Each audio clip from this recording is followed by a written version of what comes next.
तो देर किस बात की, कहानियों की दास्तान को सब्सक्राइब करें और चलिए अब कहानी शुरू करते हैं। महारानी और दो बेटियां, एक रहस्य की शुरुआत। राज्य बहुत बड़ा नहीं था, लेकिन उस राज्य की महारानी का दिल बहुत विशाल था। महारानी विधवा थी, चेहरे पर गरिमा थी, आंखों में गहराई और मन में एक ऐसा डर जिसे वह किसी को नहीं बताती थीं। उनकी दो बेटियां थीं। एक राजकुमारी चंद्रा, बड़ी बेटी। दूसरी राजकुमारी सौम्या, छोटी और नाजुक। दोनों बहनें एक ही महल में पलीं, लेकिन किस्मत ने उनके लिए दो बिल्कुल अलग रास्ते लिख रखे थे। चंद्रा तेज स्वभाव, साफ दिल और सच्चाई से भरी हुई। उसे आडंबर पसंद नहीं था। वह अक्सर महल से बाहर निकलकर गांव की गलियों में घूमती। वहीं सौम्या शांत, सपनों में खोई रहने वाली। उसे रेशमी कपड़े, सोने के कंगन और चमक दमक भरी जिंदगी भांती थी। महारानी यह सब देखती थी, लेकिन चुप रहती थी। वे जानती थी हर बेटी अपनी राह खुद चुनेगी। एक दिन राज्य में स्वयंवर की घोषणा हुई। चारों दिशाओं से वर आए, राजकुमार, व्यापारी, सेनापति। और तभी चंद्रा की नजर एक साधारण से युवक पर पड़ी। फटा पुराना कुर्ता, पैरों में धूल, लेकिन आंखों में आत्मसम्मान। वह था एक गरीब किसान। चंद्रा का दिल कांप गया। मां, उसने कहा, मुझे यही वर स्वीकार है। दरबार सन्न रह गया। महारानी की आंखें भर आईं, लेकिन उन्होंने बेटी को रोका नहीं। उधर सौम्या की आंखें चमक उठीं। एक अमीर राजकुमार आया था। कीमती वस्त्र, घोड़े, सोने की तलवार। उसकी मुस्कान मीठी थी और बातें बड़ी लुभावनी। सौम्या ने बिना सोचे कहा, मां, मैं इन्हीं से विवाह करूंगी। महारानी का दिल जोर से धड़का, लेकिन उन्होंने कुछ नहीं कहा। बस मन ही मन फुसफुसाई, भगवान, मेरी बेटी की रक्षा करना। विवाह हो गए। दो बेटियां दो अलग दिशाओं में चली गईं। चंद्रा किसान की झोपड़ी में, जहां भूख थी, कठिनाइयां थीं, लेकिन सच्चा प्रेम था। और सौम्या सोने से सजे महल में, जहां हर रात जश्न होता था, लेकिन एक अजीब सन्नाटा भी था। धीरे धीरे गांव में अजीब घटनाएं होने लगीं। हर रात किसी न किसी घर से सोना गायब हो जाता। लोग डरने लगे, कोई चोर है, रात के अंधेरे में आता है। और उधर वह अमीर राजकुमार हर सुबह और ज्यादा अमीर दिखने लगा। क्या यह सिर्फ इत्तेफाक था या कोई भयानक रहस्य छुपा था? महारानी को सब कुछ महसूस हो रहा था, लेकिन वह सच बोल नहीं सकती थी। क्यों?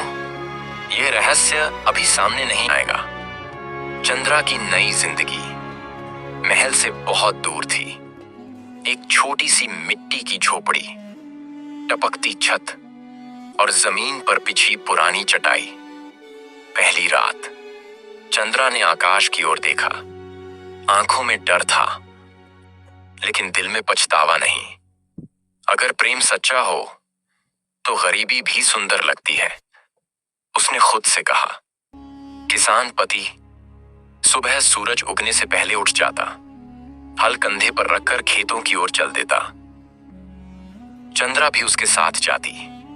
हाथों में छाले पड़ने लगे, मगर चेहरे पर शिकन नहीं आई। कभी कभी भूख लगती तो सूखी रोटी को पानी में भिगोकर खा लेते और हंस देते। गांव वाले हैरान थे। राजकुमारी होकर भी इतना सहन कैसे कर लेती है? लेकिन कोई नहीं जानता था कि चंद्रा का दिल अब सच्चे सुख को पहचान चुका था। उधर सौम्या का महल दिन में सोने सा चमकता, लेकिन रात होते ही अजीब सा सन्नाटा छा जाता। अमीर राजकुमार दिन दिन में बहुत प्यार जताता, लेकिन रात गहरी होते ही किसी से छुपकर बाहर निकल जाता। तुम कहां जाते हो? एक रात सौम्या ने पूछा। राजकुमार मुस्कुराया। राजकाज है, तुम सो जाओ। लेकिन उसकी आंखें सच नहीं बोल रही थीं। उसी रात गांव में फिर चोरी हुई। किसी के घर से चांदी, किसी के घर से सोने के कंगन। लोग डर के मारे कांपने लगे। यह चोर इंसान नहीं, कोई साया है। और उधर महल के एक बंद कमरे में राजकुमार ने थैला खोला। अंदर सोना चमक रहा था, बहुत सारा। सौम्या की नींद टूट गई। उसे कुछ आवाजें सुनाई दी। वह धीरे धीरे उठी और पहली बार एक ऐसा दृश्य देखा जिससे उसकी सांस अटक गई। क्या सौम्या को सच का आभास हो गया? क्या उसका पति वही रात का चोर है? और क्या चंद्रा की सादगी किसी बड़े रहस्य की चाबी बनेगी? ये सब अभी सामने नहीं आएगा, क्योंकि सबसे बड़ा राज अब भी छुपा है। उस रात सौम्या की आंखों से नींद गायब थी। महल के गलियारों में सन्नाटा था। दियों की लौ कांप रही थी और उसका दिल बहुत जोर से धड़क रहा था। उसने जो देखा था वह कोई सपना नहीं था। उस थैले में भरा सोना, चूड़ियां, हार और गांव की औरतों के पहचान वाले गहने, ये सब कहां से आया? सौम्या ने खुद से पूछा। आवाज कांप रही थी। सुबह होते ही राजकुमार फिर वही प्यार भरा चेहरा लेकर आया। क्या हुआ मेरी रानी? तुम थकी थकी क्यों लग रही हो? सौम्या मुस्कुराने की कोशिश करती रही, लेकिन दिल डर से सिकुड़ चुका था। उसने कुछ नहीं कहा, बस चुप रही, क्योंकि कभी कभी सच बोलने से पहले चुप रहना जरूरी होता है। उधर चंद्रा की जिंदगी और कठिन हो गई थी। उस दिन बारिश हुई थी, खेत डूब गए थे, फसल खराब हो गई थी। किसान पति की आंखें नम थीं। अब कई दिन भूखे रहना पड़ेगा, उसने धीमे से कहा। चंद्रा ने उसका हाथ थामा। जब तक सांस है, भूख हमें नहीं तोड़ सकती। लेकिन उसी रात चंद्रा ने कुछ सुना। झोपड़ी के बाहर किसी के पैरों की आहट, बहुत हल्की, बहुत चालाक। उसने दरवाजे की ओर से देखा। एक साया काले कपड़ों में चुपचाप आगे बढ़ रहा था। चंद्रा की आंखें फैल गईं। वह साया सीधे गांव की गलियों की ओर जा रहा था। यह वही है, उसका दिल बोला। वही रात का चोर। अगली सुबह गांव में हड़कंप मच गया। मंदिर से चांदी का कलश चोरी हो गया था। लोग गुस्से में थे, डरे हुए थे। और तभी एक बूढ़ी औरत चिल्लाई, मैंने उसे देखा है, वह यहां से होकर गया था। उसने चंद्रा की झोपड़ी की ओर इशारा कर दिया। भीड़ सन्न रह गई। चंद्रा आगे बढ़ी। आंखों में डर नहीं था, सिर्फ सच्चाई थी। अगर आपको शक है तो मेरी झोपड़ी देख लीजिए, उसने ऊंची आवाज में कहा। भीड़ झोपड़ी में घुसी, लेकिन वहां कुछ भी नहीं था। ना सोना, ना चांदी, ना चोरी का कोई निशान। भीड़ शर्मिंदा हो गई और चंद्रा और भी मजबूत। लेकिन उस रात चंद्रा ने एक फैसला कर लिया। अब यह रहस्य ज्यादा दिन छुपा नहीं रहेगा। उसने आसमान की ओर देखकर कहा। और उधर महल में सौम्या भी उसी सच के बहुत करीब पहुंच चुकी थी। दो बहनें, दो अलग रास्तों पर, लेकिन एक ही रहस्य की ओर बढ़ती हुई। उस रात आसमान पर बादल बहुत नीचे झुकाए थे। हवा में अजीब सी बेचैनी थी। चंद्रा सोई नहीं थी। उसका मन कह रहा था, आज कुछ होने वाला है। और सच में आधी रात के बाद फिर वही आहट। कदम बहुत संभल संभल कर रखे जा रहे थे, जैसे कोई सांस भी दबाकर चल रहा हो। चंद्रा ने किसान पति को जगाया। दोनों चुपचाप बाहर निकले और इस बार उन्होंने उस साये का पीछा किया। वह साया सीधे जंगल की ओर बढ़ा, जहां कोई नहीं जाता था। चंद्रा का दिल जोर जोर से धड़क रहा था, लेकिन उसके कदम नहीं रुके। अचानक एक पत्थर पर पैर फिसला। कौन है? साये की आवाज गूंजी और उसी पल चांद बादलों से बाहर निकला। चंद्रा ने जो देखा, उसकी सांस थम गई। वह चेहरा उसने पहले भी देखा था, बहुत पास से। उधर महल में सौम्या अब और चुप नहीं रह सकती थी। उसने राजकुमार के कमरे की तलाशी ली। दीवार के पीछे एक गुप्त तहखाना। वहां सिर्फ सोना नहीं था, नक्शे थे गांवों के और तारीखें लिखी थीं। ये कोई छोटी चोरी नहीं थी, ये तो पूरी साजिश थी। सौम्या रो पड़ी। मैं किस इंसान के साथ रह रही हूं? उसी समय पीछे से आवाज आई। अब बहुत देर हो चुकी है। राजकुमार खड़ा था, आंखों में प्यार नहीं, सिर्फ लालच। तुम्हें यह सब नहीं देखना चाहिए था, उसने धीमे लेकिन खतरनाक स्वर में कहा। सौम्या कांप रही थी, लेकिन पीछे नहीं हटी। तुम चोर हो, लोगों की मेहनत लूटते हो। राजकुमार हंसा। मैं चोर नहीं, मैं उस हक को ले रहा हूं जो कभी मुझसे छीना गया था। यह सुनकर सौम्या सन्न रह गई और उसी पल चंद्रा के सामने भी वही सच खड़ा था। वह साया मुड़ा और चंद्रा ने साफ देख लिया। तुम? उसके मुंह से बस इतना ही निकला। हाँ, वह वही था, सौम्या का पति। दोनों ओर सच पूरी तरह उजागर हो चुका था, लेकिन असली सवाल अब भी बाकी था। ये सब क्यों? और महारानी इस सब से क्या जानती थी? जंगल की उस खामोश रात में चंद्रा की आंखें अपने सामने खड़े इंसान को देख कांप उठी। तुम मेरी बहन के पति? उसकी आवाज भारी हो गई। राजकुमार ने सिर झुका लिया।